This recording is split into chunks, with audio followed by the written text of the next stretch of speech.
guys, you may not know me. I'm Andria. I'm based here in Georgia. It's honestly a great honor to have you guys here and to do this interview, especially since it's your first one connected to this region. So to start off, how would you describe your band as a whole beyond just genre? You mean the direction? Actually, Fast punk rock. yes, high octane punk rock, so to say. But people, I mean, through the years, people describe us in different ways. Sometimes on the flyers were this noise core in the early days, and grindcore, and fast hardcore, and later power violence, or many times also even crustcore. I would say it's just fast punk rock at the end of the day, but we're more close to the so-called power violence and fastcore bands. So these guys are our relatives, so to say, and our biggest influences also. And so when someone sees you live for the first time, what do you want them to understand immediately for the first 5 minutes? Like what feeling, a message, or energy defines you the most immediately as a band? Power.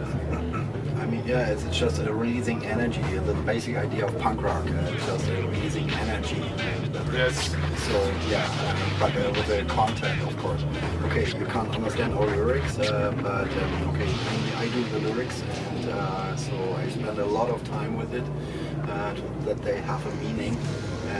But of course, our concerts are kind of intense, and I'm not that type of guy. I'm more a modest person, and I'm not the type of guy who can talk a lot on stage.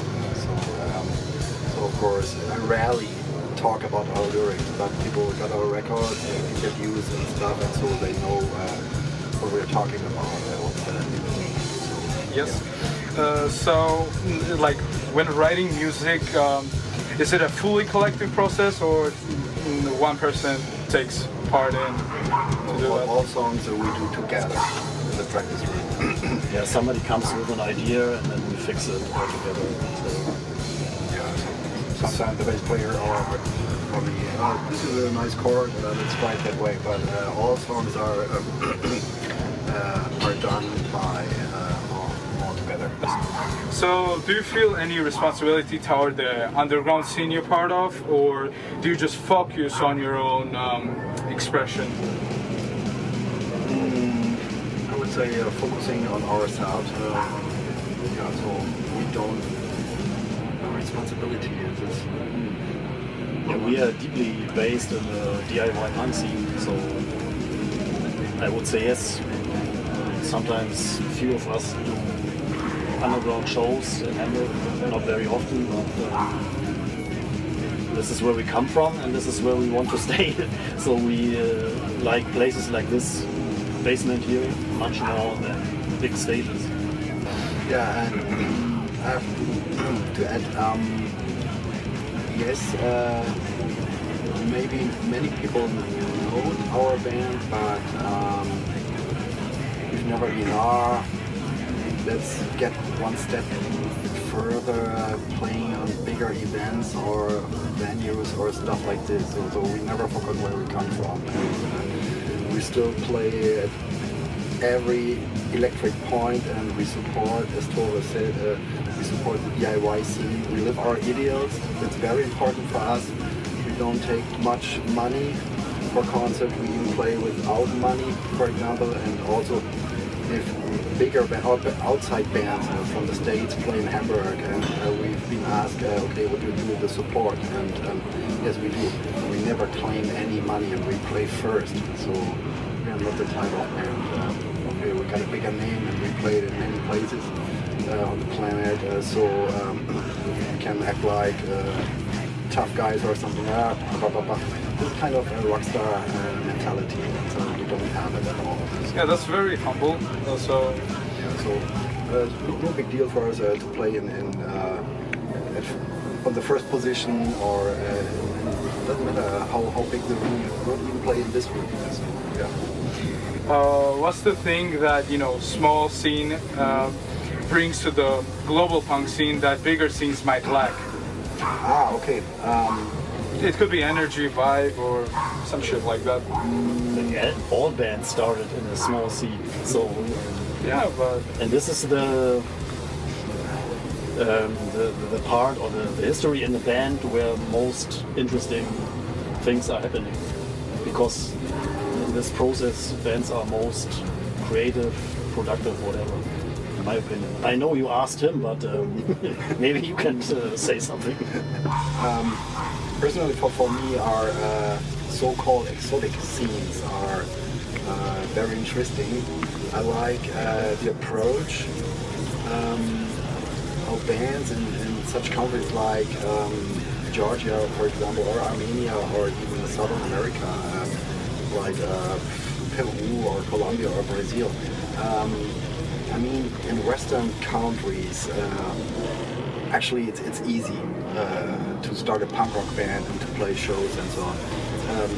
According to Hamburg, you can have every day somewhere in the city there's a punk rock show everywhere. Compared to a big city like Istanbul, for example, I know that there are punk rock shows maybe 2 times in a month. And I think even here it's way more difficult.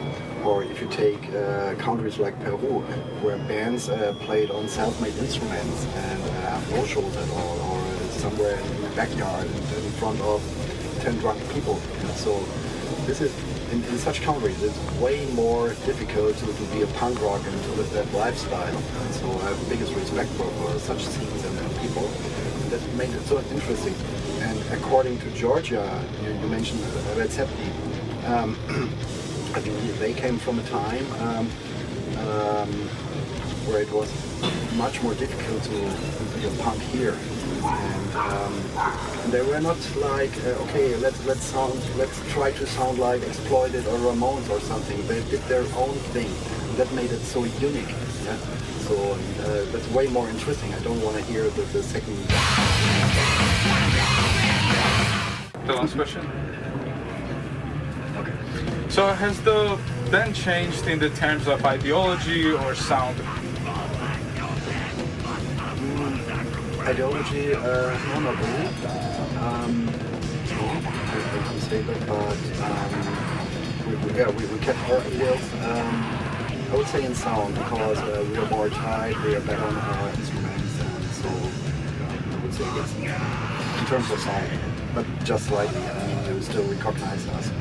Yeah. So is your band more defined by live performances or studio recordings? Both, I think. Both. There's a good balance, I say. So how do you think the meaning of DIY has changed over time, especially in social media or digital platforms?